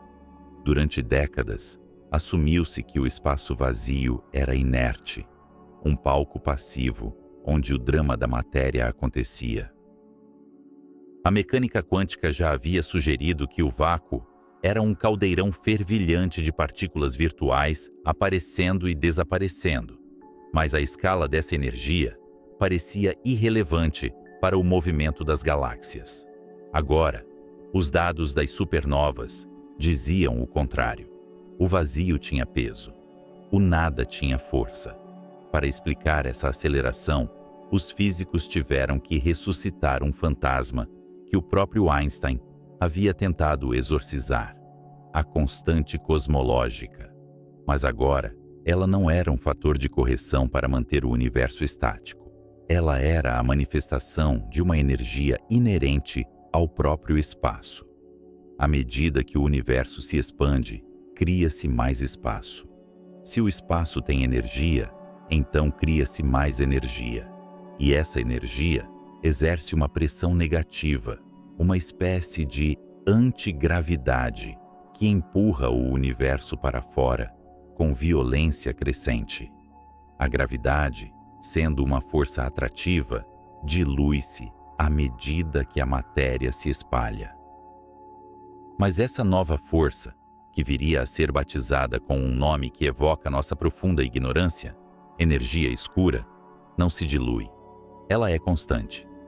Quanto mais o universo cresce, mais energia escura existe e mais forte se torna o empurrão. É um ciclo de feedback positivo de proporções cósmicas. O choque dessa revelação foi visceral. Significava que a matéria que conhecemos, os prótons, nêutrons e elétrons que compõem estrelas, planetas, oceanos e nossos próprios corpos, não era o ator principal no palco do universo. Éramos apenas espuma flutuando em um oceano profundo e escuro de energia desconhecida. A matéria bariônica, tudo o que a ciência havia estudado por milênios, era apenas uma impureza menor, uma poeira cintilante em um cosmos dominado por essa entidade fantasmagórica. A visão de um grande esmagamento, onde o universo terminaria em fogo e unidade, evaporou-se instantaneamente. Em seu lugar, surgiu uma profecia de solidão eterna. Se a aceleração continuar, as galáxias distantes serão empurradas para além do horizonte de eventos cósmico, para um lugar onde a luz delas nunca mais poderá nos alcançar. O céu noturno, com o passar de éons inimagináveis, ficará vazio e negro. As civilizações do futuro distante, se existirem, olharão para cima e não verão nada além de sua própria galáxia, ilhadas em uma escuridão absoluta, sem qualquer evidência do Big Bang ou da vasta teia cósmica que hoje mapeamos com tanto orgulho. Mas o que é exatamente essa energia? É realmente a constante cosmológica de Einstein, uma propriedade imutável do espaço? Ou é um campo dinâmico, algo fluido que muda com o tempo, uma quinta essência que permeia o cosmos como um éter moderno? Os dados das supernovas nos disseram o que o universo está fazendo, mas permaneceram silenciosos sobre o porquê. Eles nos mostraram o efeito, mas esconderam a causa sob o manto de distâncias intransponíveis. A descoberta da aceleração cósmica foi um momento de humildade suprema. No auge de nossa capacidade tecnológica, quando pensávamos ter as chaves do reino celestial, o universo abriu uma porta para um porão escuro e vasto, cuja existência sequer suspeitávamos. As velas padrão iluminaram a escuridão apenas o suficiente para nos mostrar o tamanho da nossa ignorância. Enquanto os telescópios continuavam a rastrear o céu, capturando a luz moribunda de estrelas que explodiram antes mesmo da Terra existir, uma nova e inquietante realidade se assentava. Vivemos em um universo fugitivo. Estamos em uma jangada de matéria, sendo arrastada por uma correnteza invisível e implacável, afastando-nos de todas as outras ilhas de luz, navegando em direção a um futuro frio e solitário. A energia escura não é apenas um número em uma equação. É o ditador silencioso do nosso destino final. E enquanto olhamos para o abismo em expansão, a pergunta que ecoa não é mais de onde viemos, mas para onde estamos sendo levados com tanta pressa. Em um escritório silencioso em Berlim, no ano de 1917, Albert Einstein cometeu um ato de vandalismo matemático contra sua própria obra-prima. Diante das equações da relatividade geral, que descreviam um universo dinâmico e inquieto, ele hesitou. A elegância de sua teoria exigia movimento, mas sua intuição filosófica ancorada em milênios de pensamento aristotélico, clamava por estática. O universo deveria ser eterno, imóvel, um monumento de mármore suspenso no tempo. Para forçar a realidade a se curvar à sua crença, Einstein introduziu um novo termo em seus cálculos, uma letra grega, lambda. Era um pequeno ajuste, um contrapeso artificial, desenhado para empurrar contra a gravidade e manter as estrelas fixas no firmamento. Ele a chamou de constante cosmológica. Anos mais tarde, quando Edwin Hubble revelou que as galáxias estavam de fato se afastando umas das outras, Einstein descartou o lambda com desdém, chamando-o de seu maior erro. A letra grega foi apagada dos quadros negros, banida para o esquecimento como uma relíquia de teimosia intelectual. Mas as ideias na física, assim como os monstros nos mitos antigos, raramente permanecem mortas. Nas últimas décadas do século XX, quando os astrônomos perceberam que a teia cósmica não estava apenas se esticando, mas acelerando violentamente, o fantasma de Einstein retornou. O erro renasceu não como uma falha, mas como a característica dominante do cosmos. Aquela constante cosmológica, que antes parecia um remendo feio, revelou-se a melhor descrição matemática para a energia escura. No entanto, o que Einstein via apenas como um número para equilibrar uma equação, a física moderna precisava compreender como uma entidade física real. Aqui reside o paradoxo que assombra nossos telescópios. A matéria comum, a poeira das estrelas, a água em nossos oceanos, tudo isso se dilui. Imagine um gás preso dentro de um pistão gigante. À medida que você puxa o êmbolo e aumenta o volume, o gás se torna rarefeito, sua densidade cai, sua energia se dispersa. É assim que o universo deveria se comportar. Mas a energia escura viola essa intuição fundamental. Ela é uma propriedade intrínseca do próprio espaço vazio. Isso significa que, se você tomar uma caixa de vácuo puro e dobrar seu tamanho, você não dilui a energia dentro dela. Pelo contrário, você acaba com o dobro da energia. É o único almoço grátis no universo. O espaço não é um palco passivo onde os atores entram e saem. O palco é feito de um material que se multiplica. Este mecanismo cria um ciclo de feedback aterrorizante. A energia escura empurra o espaço para se expandir. Essa expansão cria mais espaço novo. O novo espaço traz consigo mais energia escura, que por sua vez empurra com mais força. É uma avalanche que se alimenta da própria neve que desloca. Não há freios neste veículo, apenas um acelerador que é pressionado cada vez mais fundo à medida que o tempo avança. Para entender de onde vem essa energia inesgotável, devemos abandonar a vastidão das galáxias e mergulhar no extremo oposto da escala. Devemos descer a escada da realidade, encolhendo nossa visão bilhões de vezes, passando pelas células, pelas moléculas, pelos átomos, até chegarmos ao tecido fundamental da realidade. A mecânica quântica nos ensina que o vácuo absoluto, o nada perfeito, é uma impossibilidade física. Se pudéssemos remover cada átomo, cada fóton, cada onda de radiação de uma caixa, o que restaria não seria o silêncio, restaria um rugido. De acordo com o princípio da incerteza de Heisenberg, campos de energia nunca podem estar em repouso absoluto, pois isso significaria que saberíamos tanto a posição quanto a velocidade de uma partícula com precisão infinita, o que é proibido pelas leis quânticas. Portanto, o vácuo fervilha. É um oceano tempestuoso de criação e destruição. Neste caldeirão subatômico, pares de partículas virtuais surgem espontaneamente do nada.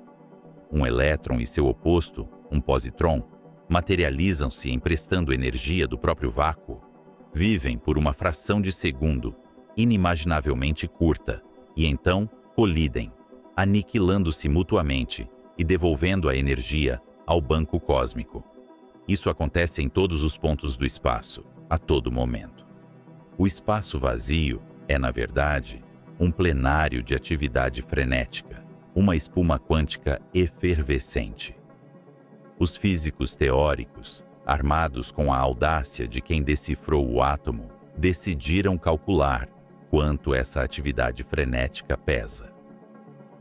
Se cada centímetro cúbico de espaço contém essa dança infinita de partículas virtuais, essa energia deve ter uma massa, e essa massa deve exercer gravidade. A ideia era brilhante em sua simplicidade. A energia escura que empurra as galáxias seria, na verdade, o peso acumulado dessas flutuações quânticas do vácuo. Eles somaram as frequências, calcularam as contribuições de todos os campos conhecidos, desde o eletromagnetismo até as forças nucleares, integrando as energias até a escala de Planck, o menor pixel de realidade possível. A esperança era que o número final, a densidade de energia do vácuo, correspondesse à densidade minúscula, mas observável, da energia escura que vemos acelerando o universo. O resultado desse cálculo é, sem exagero, a maior vergonha na história da ciência. O valor teórico que a mecânica quântica prevê para a energia do vácuo não é apenas um pouco maior que o valor observado pelos astrônomos. Ele não é o dobro, nem 10 vezes maior, nem mesmo 1 milhão de vezes maior. A discrepância é de 120 ordens de grandeza. Para visualizar o tamanho desse erro, imagine que você pediu a um físico para estimar o peso de um grão de areia. Ele faz os cálculos, revisa as equações e lhe diz que o grão de areia pesa mais do que todo o universo observável, multiplicado por 1 bilhão. É um erro tão colossal, tão grotesco, que sugere que não estamos apenas errados nos detalhes, mas que estamos fundamentalmente cegos para algo essencial sobre a natureza da realidade. O número 1, seguido de 120 zeros. Se a teoria quântica estivesse correta, a energia contida no espaço dentro de sua xícara de café seria suficiente para ferver todos os oceanos da Terra instantaneamente. Se o vácuo tivesse tanta energia quanto as equações prevêem, o universo teria se expandido tão violentamente no primeiro instante de sua existência que nenhum átomo teria tido tempo de se formar. A estrutura do espaço-tempo teria se rasgado antes mesmo que a luz pudesse brilhar. Nós não deveríamos estar aqui. No entanto, aqui estamos. O universo se expande, sim, mas com uma gentileza quase imperceptível em comparação com a fúria prevista pelos nossos melhores modelos. A energia escura observada é incrivelmente tênue, uma brisa suave comparada ao furacão teórico. Isso nos deixa diante de um abismo epistemológico. De um lado, temos a relatividade geral de Einstein, que descreve a gravidade e a forma do cosmos com precisão esquisita. Do outro, temos a mecânica quântica, que nos deu transistores, lasers e a compreensão da matéria com uma exatidão sem precedentes. Ambas são as teorias mais bem-sucedidas que a humanidade já concebeu. Mas quando tentam conversar sobre o vácuo, elas não apenas discordam, elas gritam em línguas incompreensíveis uma para a outra. Essa catástrofe do vácuo sugere que há um cancelamento milagroso acontecendo nos bastidores. De alguma forma, as flutuações violentas dos campos quânticos devem estar se anulando com uma precisão quase perfeita, deixando sobrar apenas aquela fração infinitesimal de energia que impulsiona a expansão atual. Mas por que a anulação não é total? Por que sobra exatamente essa quantidade minúscula, necessária para que a vida e as galáxias existam, mas suficiente para condenar o universo a um futuro de isolamento frio? Alguns físicos argumentam que a solução exige uma nova física, algo que transcenda as dimensões que conhecemos. Talvez a energia do vácuo vaze para dimensões extras ocultas, invisíveis aos nossos instrumentos. Outros sugerem que o próprio conceito de gravidade deve ser reescrito. Mas há uma possibilidade ainda mais inquietante. Talvez o valor da energia escura não seja fixo por nenhuma lei fundamental. Talvez estejamos vivendo em um universo acidental, uma bolha de estabilidade rara em um oceano de caos multiversal, onde a maioria dos outros universos já se despedaçou sob o peso de seus próprios vácuos ou colapsou em um piscar de olhos. O renascimento do erro de Einstein nos trouxe até a beira do conhecimento, onde a luz da nossa compreensão vacila diante da escuridão. A energia escura não é apenas uma força que move galáxias. Ela é um sintoma de que nossa compreensão do nada está profundamente equivocada. Se o espaço vazio contém o segredo do destino final de tudo o que existe, o que mais ele esconde em seu silêncio vibrante? Imagine um observador solitário, posicionado na superfície de um mundo rochoso, orbitando uma anã vermelha moribunda, trilhões de anos no futuro.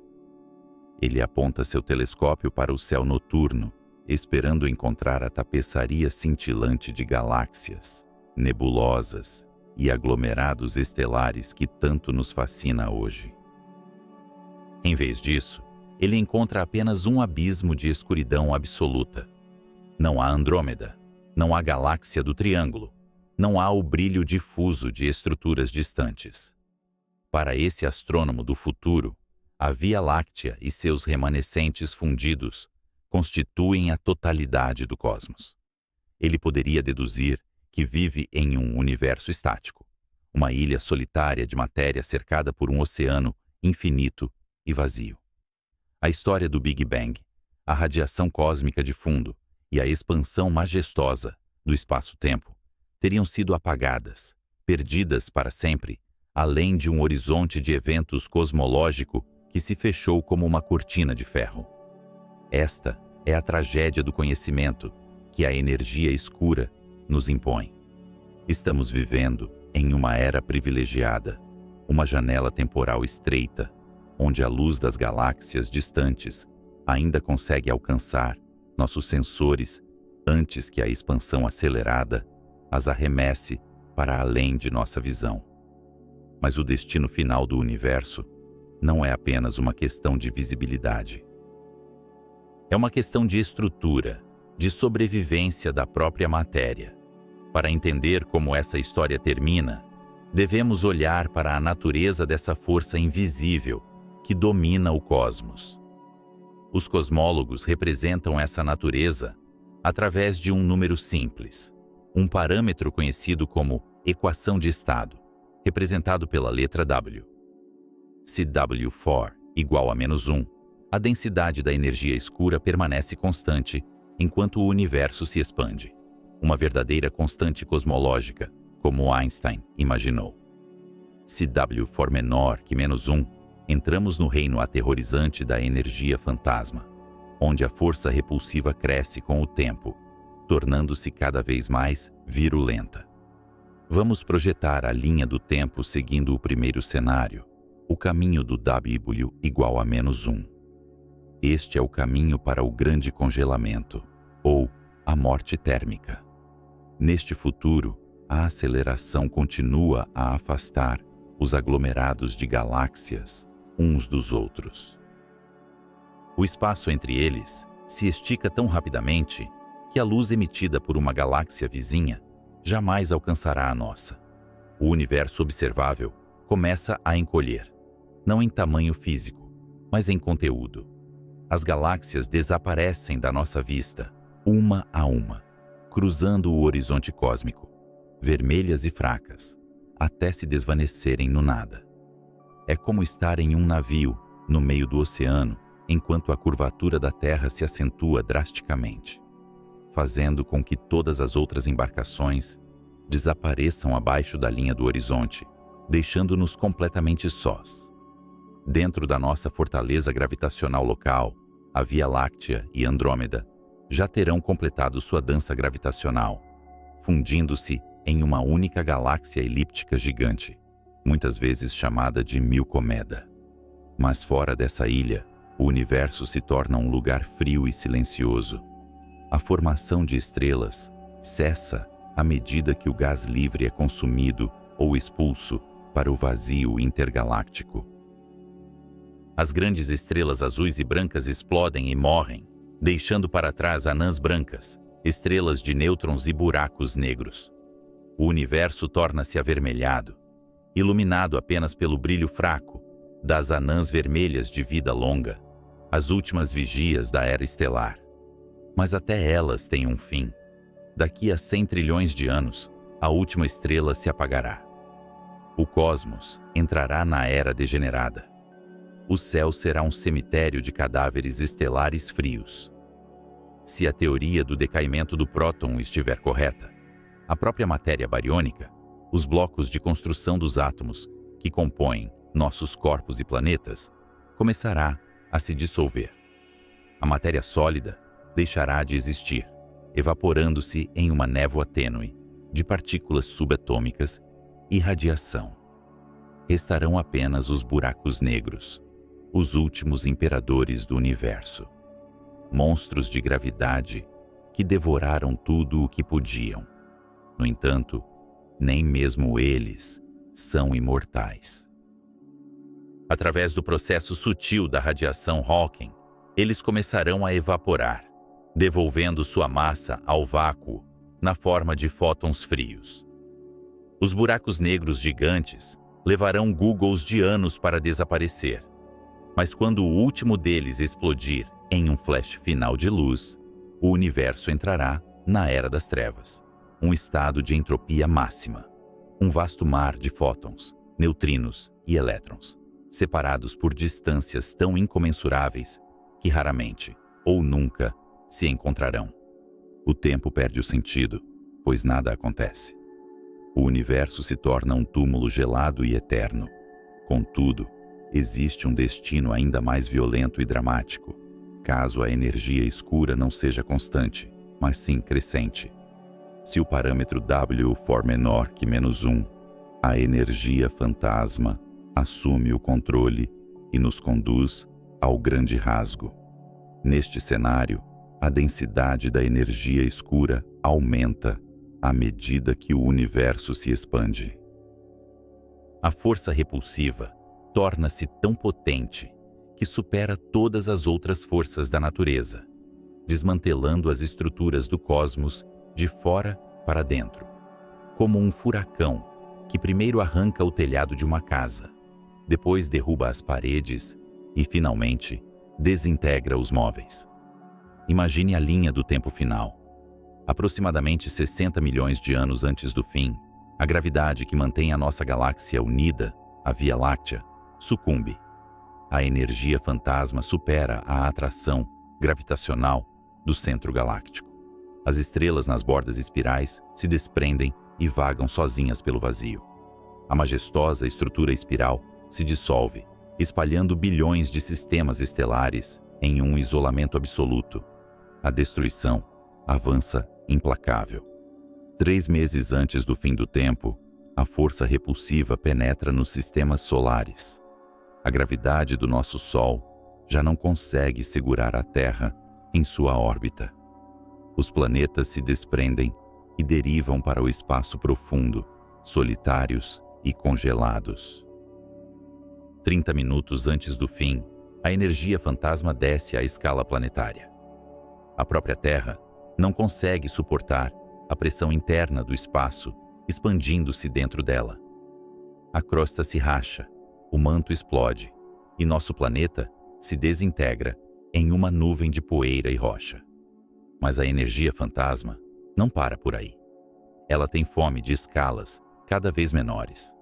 Na última fração de segundo, ela supera as forças eletromagnéticas e nucleares. Primeiro, as moléculas são rasgadas. Depois, os próprios átomos são destruídos. Os elétrons são arrancados de suas órbitas. E no instante final, a própria estrutura dos prótons e nêutrons é estraçalhada.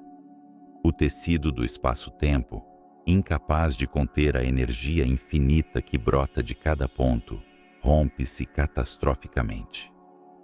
As leis da física deixam de existir. Tudo o que foi, tudo o que é aniquilado em uma singularidade final de expansão. Esses cenários, o frio eterno do grande congelamento ou a violência súbita do grande rasgo, dependem de medições precisas que estamos apenas começando a fazer.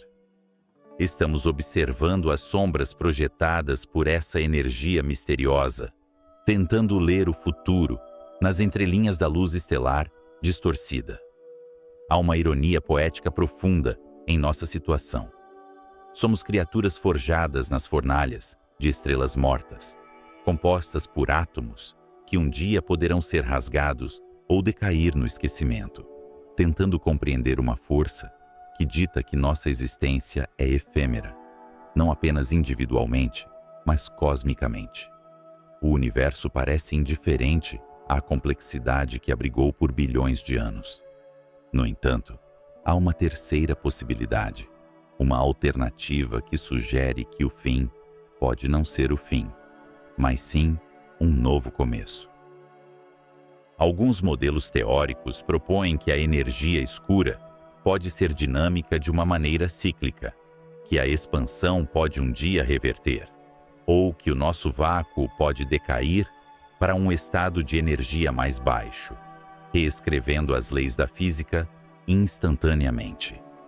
Enquanto olhamos para o abismo do futuro, confrontados pela escolha entre o gelo eterno e a desintegração total, resta-nos a pergunta fundamental sobre a natureza do tempo e da existência. Se o universo teve um início violento e caminha para um fim silencioso ou destrutivo, qual é o significado desse breve intervalo de luz e vida? Seremos nós apenas flutuações momentâneas em um mar de entropia? Ou a nossa capacidade de compreender o nosso próprio fim confere ao universo uma forma de imortalidade através da consciência? Imagine um astrônomo solitário em um planeta distante, orbitando uma estrela anã vermelha, daqui a 100 bilhões de anos. Seus instrumentos são feitos de tecnologias que hoje não podemos sequer sonhar. Sua matemática é perfeita e sua dedicação à verdade é absoluta. Ele aponta seu telescópio mais poderoso para o abismo negro acima. Ele espera ver a tapeçaria de galáxias, os filamentos da teia cósmica ou o brilho residual da criação, mas ele não vê nada. Apenas a escuridão estática e sufocante envolve sua própria galáxia-ilha. Para este observador do futuro, o universo é pequeno, finito e imutável. Ele concluirá, com todas as evidências científicas disponíveis para ele, que ele e seus vizinhos estelares estão sozinhos em um vazio eterno. E o mais trágico é que ele estará errado. Esta é a ironia final, escrita pelas leis da física. Estamos vivendo em uma janela de tempo extraordinariamente rara e preciosa, uma era dourada da cosmologia que um dia se fechará para sempre. A energia escura não está apenas empurrando as galáxias para longe umas das outras. Ela está sistematicamente apagando a história do universo, rasgando as páginas do livro da Gênese, antes que elas possam ser lidas por civilizações futuras. Nós, humanos do século XXI, somos privilegiados. Olhamos para o céu e vemos a história desenrolada diante de nós, como um mapa antigo. Vemos a radiação cósmica de fundo, aquele calor fóssil do Big Bang, banhando o céu em micro-ondas. Vemos galáxias distantes recuando, suas luzes desviadas para o vermelho, gritando a verdade sobre a expansão. Temos as pistas do crime cósmico espalhadas por toda a cena, mas a energia escura trabalha incansavelmente para limpar essas pistas. À medida que o espaço se expande exponencialmente, as galáxias que hoje pontilham nosso céu profundo serão arrastadas para além do horizonte cósmico de eventos. Este horizonte não é uma barreira física, mas um limite de comunicação imposto pela velocidade da luz. Quando o espaço entre nós e uma galáxia distante se expande mais rápido do que a luz pode viajar, essa galáxia deixa de ser observável. Ela envia seus fótons, suas mensagens de luz, mas eles são como nadadores lutando contra uma correnteza que se torna infinitamente rápida. Eles nunca nos alcançarão.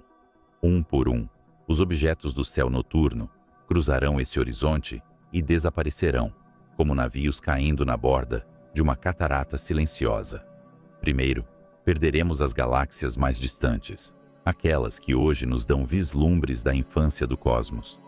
Depois, os aglomerados vizinhos serão levados pela maré escura. Com o tempo, as estruturas maciças que compõem o universo observável serão desmembradas da nossa visão. O que restará será o grupo local, a nossa própria vizinhança, gravitacionalmente ligada. A Via Láctea e a galáxia de Andrômeda, juntamente com suas galáxias satélites anãs, estão destinadas a colidir e se fundir em uma única e gigantesca galáxia elíptica, muitas vezes chamada de Milkydromeda. Para os habitantes dessa futura supergaláxia, o céu será radicalmente diferente. A atração gravitacional local será forte o suficiente para manter as estrelas de Milkydromeda unidas, resistindo à repulsão da energia escura. Mas tudo o que estiver fora dessa ilha gravitacional terá sido varrido para longe. O espaço intergaláctico se tornará verdadeiramente vazio. Não haverá outros pontos de luz para medir distâncias, nem supernovas distantes para atuar como faróis na escuridão, nem desvio para o vermelho cosmológico para indicar que o espaço está se esticando. A própria radiação cósmica de fundo, a prova definitiva da origem quente do nosso universo, terá sido esticada a tal ponto que seu comprimento de onda será maior do que o tamanho do horizonte visível. Ela se tornará indetectável, sua canção silenciada, diluída até a inexistência. O eco do Big Bang terá desaparecido. Imagine agora os cientistas dessa era futura. Eles desenvolverão a relatividade geral. Eles entenderão a gravidade, a mecânica das estrelas e a química dos elementos. Eles olharão para o céu e verão um universo estático, composto por uma única galáxia, cercada por um vazio infinito. Sem a visão da expansão, sem a radiação de fundo, seus melhores modelos cosmológicos ditarão que o universo é eterno e imutável, ou talvez que tenha nascido como está, pronto e acabado. Eles não terão como saber sobre a inflação, sobre a nucleossíntese primordial, ou sobre a evolução dinâmica que trouxe o cosmos até aquele ponto. Eles construirão uma imagem do universo que é logicamente consistente com seus dados, mas fundamentalmente incorreta. É um pensamento humilhante e aterrorizante. Isso nos força a perguntar se há aspectos fundamentais do universo que já foram apagados antes do surgimento da humanidade. Será que perdemos peças cruciais do quebra-cabeça que eram visíveis há bilhões de anos, mas que agora estão além do nosso horizonte? Talvez existam forças e eventos na aurora do tempo, cujos vestígios já foram varridos pela inflação ou pela entropia, deixando-nos com uma visão incompleta que arrogantemente acreditamos ser total. A energia escura nos ensina que o conhecimento não é um direito garantido. O universo não tem a obrigação de ser compreensível para nós, nem de manter suas pistas preservadas para sempre. Somos como arqueólogos que chegaram a uma biblioteca antiga no momento exato em que um incêndio começa. Ainda podemos ler os pergaminhos, podemos ver a estrutura do edifício e entender sua história. Mas as chamas estão se espalhando. O futuro será uma era de esquecimento, onde a verdade sobre nossas origens será consumida pelo isolamento. Nossa capacidade de compreender o cosmos é, portanto, efêmera. Estamos no topo de uma montanha de tempo, com uma visão clara em todas as direções, mas a neblina está subindo. Temos a responsabilidade solene de registrar o que vemos, de capturar a majestade da expansão e a violência da criação enquanto ainda podemos. Nós somos a memória do universo. Sem nós, e sem civilizações como a nossa neste momento preciso da história cósmica, o universo seria não apenas desconhecido, mas incognoscível. A aceleração cósmica dita um destino de solidão fria. As estrelas acabarão por queimar todo o seu combustível. As anãs brancas esfriarão até se tornarem brasas negras invisíveis. Os buracos negros, os últimos guardiões da entropia, evaporarão lentamente através da radiação Hawking, em escalas de tempo que desafiam a imaginação humana. E a energia escura continuará a expandir o vazio entre essas carcaças estelares, garantindo que nunca mais se encontrem. No entanto, há uma beleza melancólica nesta tragédia. O fato de estarmos aqui, agora, conscientes e capazes de olhar para cima e decifrar o código da luz das estrelas, é um milagre estatístico. Somos a consciência do cosmos, despertando brevemente antes do longo sono eterno. A energia escura pode ditar o fim físico, dispersando a matéria até que o universo seja um vasto oceano de nada. Mas ela não pode apagar o fato de que, por um breve momento, nós entendemos. Nós vimos as galáxias fugindo. Nós medimos a curvatura do espaço-tempo. Nós deduzimos a existência do invisível. Em um universo que corre em direção ao esquecimento, o ato de conhecer é a maior rebelião. É a nossa forma de desafiar a escuridão que se aproxima. Pode ser que civilizações futuras, presas em suas ilhas galácticas solitárias, nunca saibam o que nós sabemos. Elas podem olhar para o vazio e ver apenas espelhos de sua própria solidão. Mas nós estivemos aqui. Nós vimos a vastidão. Nós testemunhamos a glória da expansão acelerada e compreendemos, mesmo que imperfeitamente, o mecanismo que move as engrenagens da realidade. Talvez o universo não tenha sido feito para nós, mas nós, certamente, fomos feitos pelo universo para sermos suas testemunhas. Enquanto a luz das galáxias distantes ainda chega aos nossos telescópios, enquanto os fótons antigos ainda carregam os segredos do início, temos o dever de olhar, de aprender e de nos maravilhar. Pois a noite está chegando, e ela será longa, silenciosa e vazia. A única luz que permanecerá será aquela que acendemos em nossas mentes, através da compreensão, uma chama desafiadora contra a inevitável extinção das luzes cósmicas. E quando a última estrela se apagar e o último horizonte se fechar, o que terá importado não será a duração da nossa existência, mas a profundidade da nossa visão, enquanto os olhos ainda podiam ver. Será que somos os únicos a perceber que o universo está morrendo? Ou somos os únicos a perceber que ele viveu?